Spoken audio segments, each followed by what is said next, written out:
its future. If you see here, as India was facing the challenge, major global challenges in policy and reforms were shaping the world. In 1978, Deng Xiaoping, just now, Chairman has introduced P.V. Narasimha Rao, was Deng Xiaoping of India.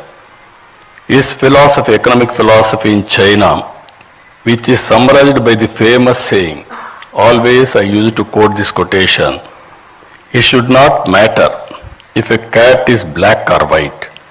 If it catches mice, it is a good cat. We are calculating if it is black, then it is even sometimes you will go back sentiments. So that is how he made summarized. And also China had launched economic reforms and the impact of the same was seen globally now. During 1891, Mikhail Gorbachev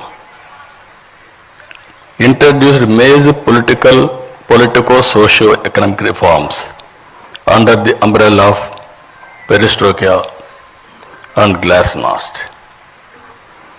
Two big countries, two different type of reforms. These two public policies took two countries in different directions. If you see today, China and also erstwhile Russia, it is in this context that P.V. Narasimha Rao became the Prime Minister in India in June 1991.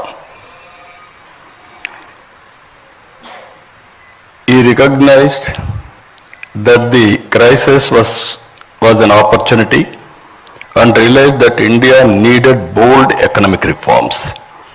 He went ahead and launched the economic reforms, launched the historic economic reforms, that is in 1991. He has changed the future of India. We are all here today. We are enjoying the benefits of his economic reforms, the fruits of his reforms, either education or so many things if you can go through now. Previously, that is pre-economic reforms and post-economic reforms, there is a vast difference. According to me, is a game changer. One, China, Deng Xiaoping was respected in that angle. India's Deng Xiaoping, P.V. Narasimha Rao, nobody can forget his contribution for the nation.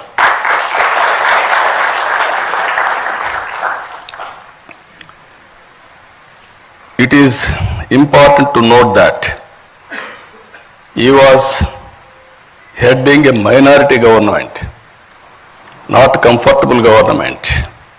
To bring in bold reform, political consensus is required. Because of his political acumen, he was able to convince all stakeholders and bring consensus across all political parties beyond their political ideologies.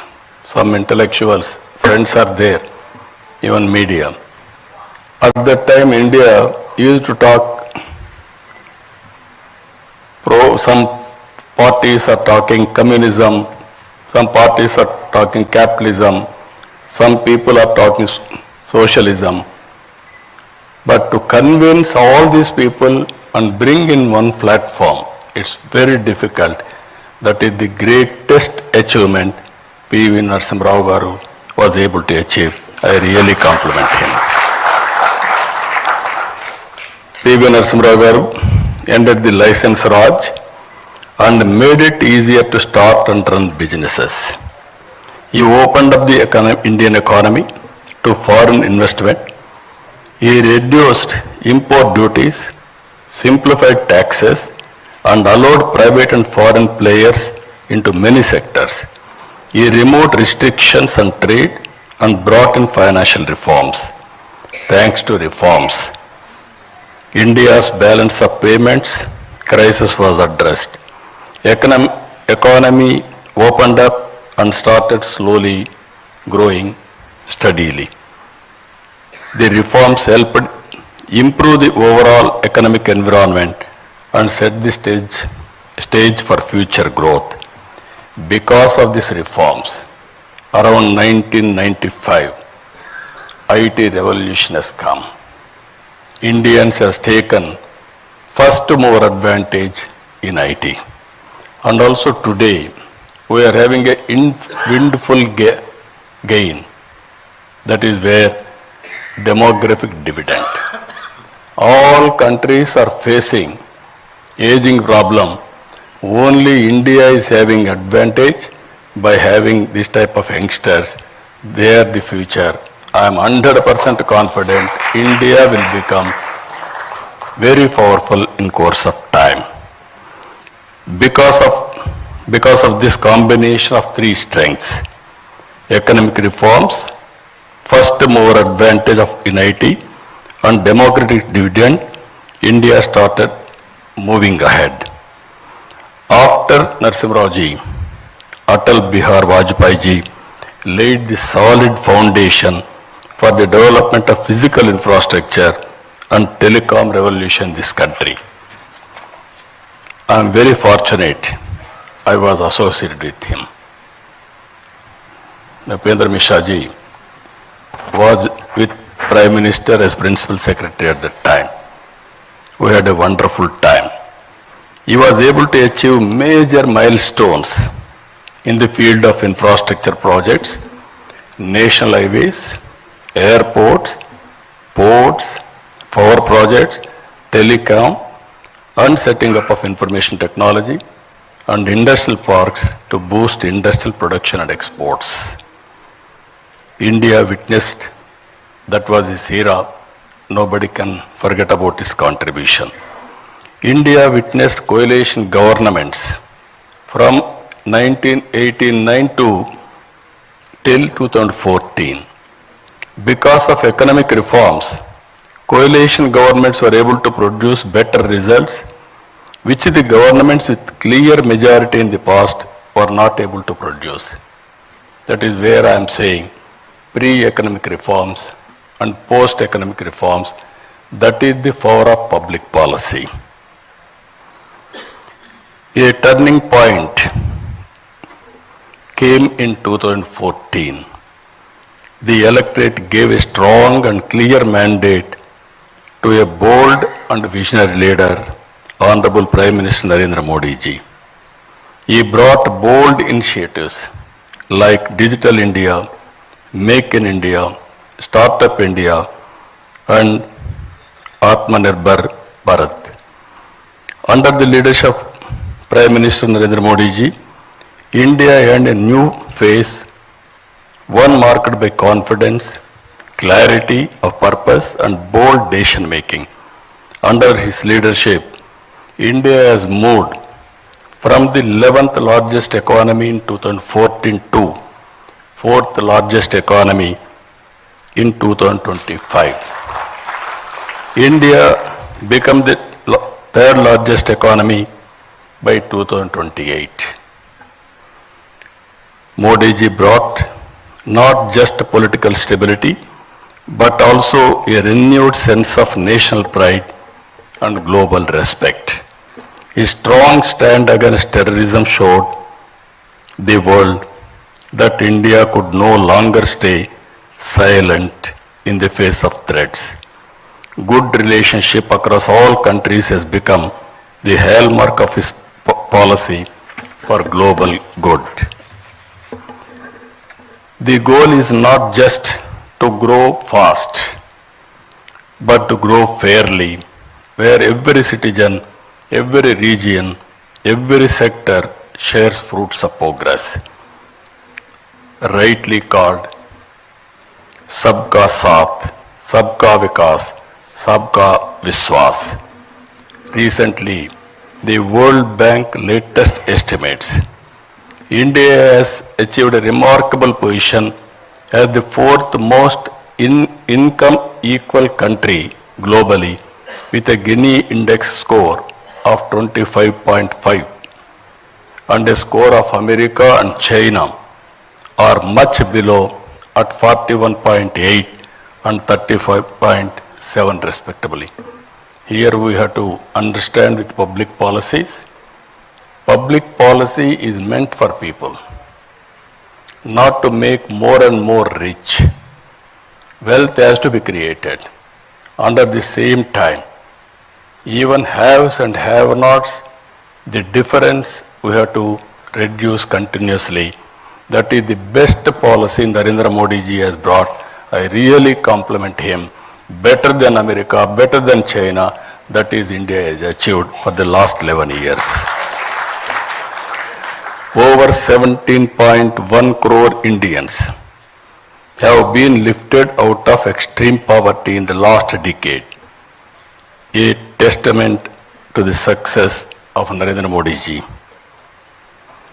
Modi ji has translated the hopes of a young nation into action through initiatives in infrastructure, digital transformation, welfare, and international diplomacy. For a good public policy to achieve its maximum impact, it is important to have a stable government and a visionary leader. Today, our country is fortunate to have a right leader at the right time, at right place. Everybody should recognize it. Sri Narendra Modi ji is taking India to global heights with confidence and clarity. He has given us the vision, Vikasit Bharat 2047. In the year, all of us will go to history. In the year 1978, when China started economic reforms, if you compare India and China, 140 billion US dollars economy, both are same. And if you go to America at that time, you see America, $2.3 trillion US economy. From then, if you compare both China and India, one stage, America 15 times higher than these two countries. Today, if you see US, China and Indian economy, 30.5 trillion America, 19.2 trillion China, 4.2 trillion India. The US economy, which was 15 times bigger than China in 1978, is only 1.5 times bigger now. They are catching. The US economy, which was 15 times bigger than India, is now 7 times. We are behind. If you see here,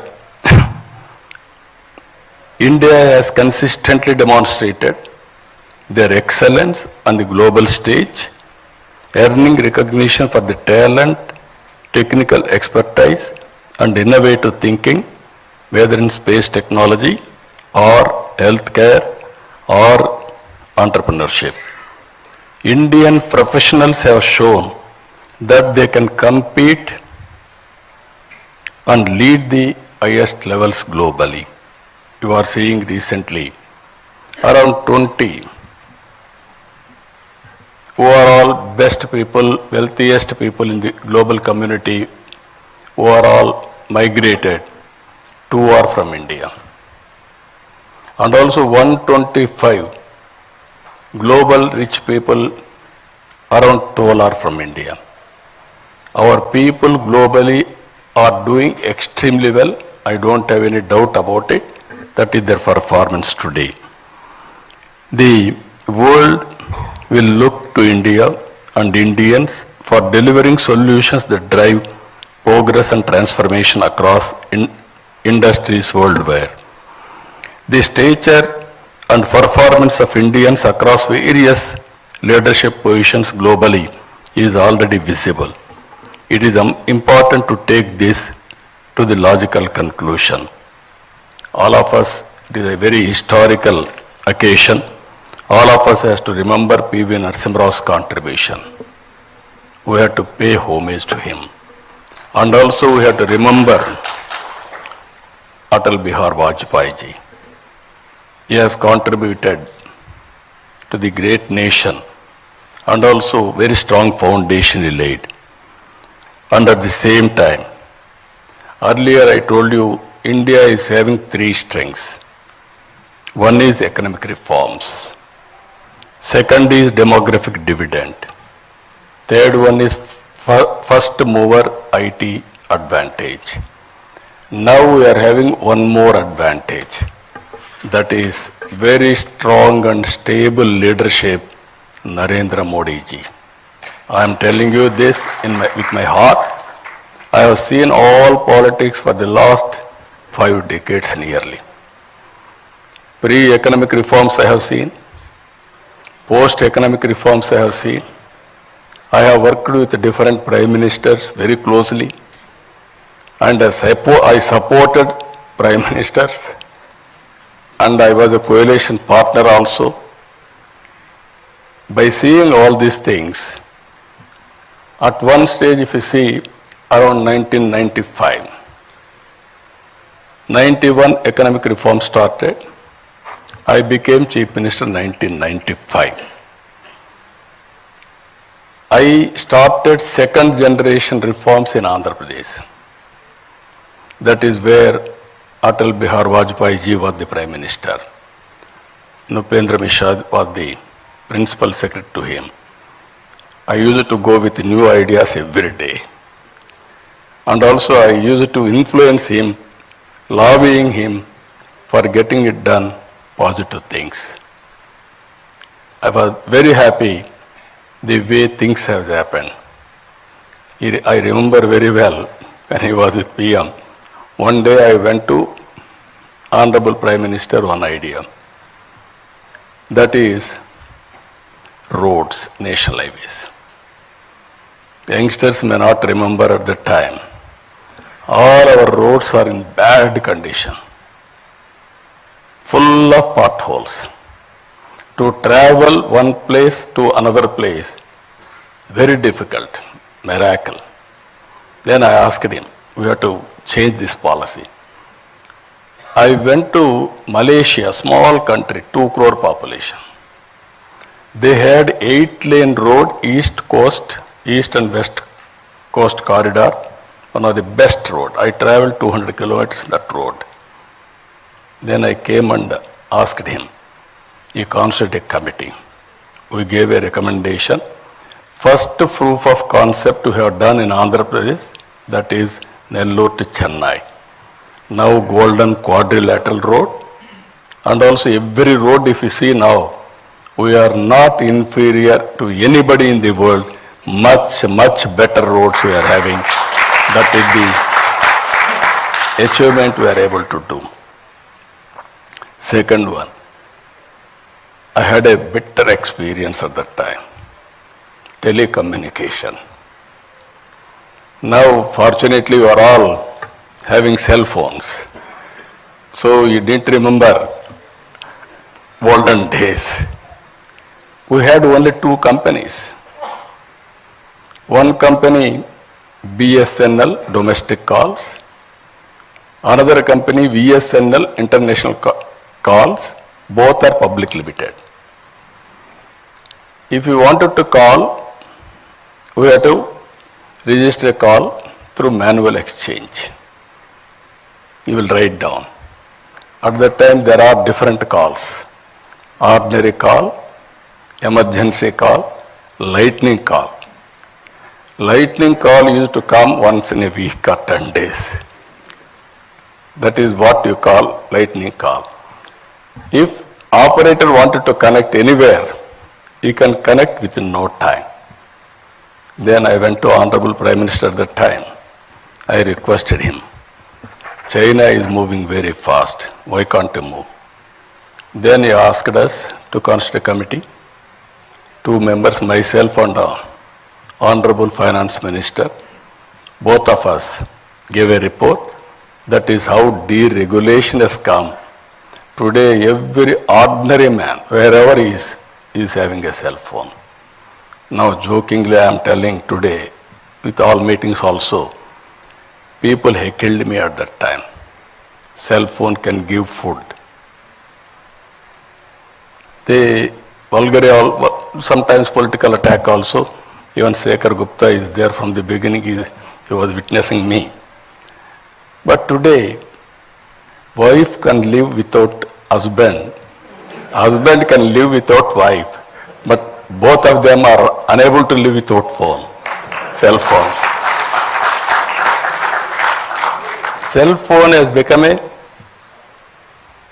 biggest instrument wherever you are, whatever you want to do. Only cell phone is enough to complete your transactions, identity, business, or you wanted to, nowadays so many things. This is where I am saying, when I started iTech City with IT, that was during Vajpayee period. That was in Hyderabad. Now I am going Quantum Valley with artificial intelligence in Amaravati. This is the first of its kind in India now. Now, why I am telling all of you, economic reforms has opened up. It gave so many opportunities. We are able to reach, as on today, fourth largest economy, another 1 or 2 years' time. But from now to next level, that is to be number 2, number 1, 4.5 times and 7 times we have to compete. But it is possible. We are in inspiring time. For every field, historical data is available. Now tools are available, artificial intelligence. Quantum computing is coming. Knowledge is available now. Global knowledge is available. Now real time data is available. Drone is available. You can get very cost effective data. Now satellite is available. Even it is more cost effective. Even CCTV cameras are available, and also wearables, IoTs, and also sensors. With all these things, you name anything. Prediction of thunderbolts, prediction of cyclones, prediction of cloud burst, and also the impact of flood. Everything, even wind, direction of wind, pest in the wind, even so many things are going to come. Reservoirs, water levels, groundwater level, even soil moisture. So like that, 40 to 50 parameters, it is available for public. With all these things you can apply, solution will be 90 to 95% accuracy. But how to use all these things, that is the leadership quality. So I am saying today, we are inspiring time, we are in inspiring time. Another 20 years is very, very crucial for India. If all of us will work with a dedication, and also if you see here, India will move from being the 11th largest economy to 3rd position by 2028. Now we have to move upward to number 1 globally. It is possible, but you wanted to achieve 4.5 times China, 7 times America. But with the determination, at the helm of affairs, strong leadership, that is Narendra Modi ji, all of us will work, and I am 100% confident by 2047 we will be number 1 economy in the world. That is the great country we are heading. Great occasion all of us are having. So ladies and gentlemen, I say with this confidence, when we celebrate 100 years of independence in 2047, India will be number one economy in the world. The Indian community will be number one, and Indians will lead the world in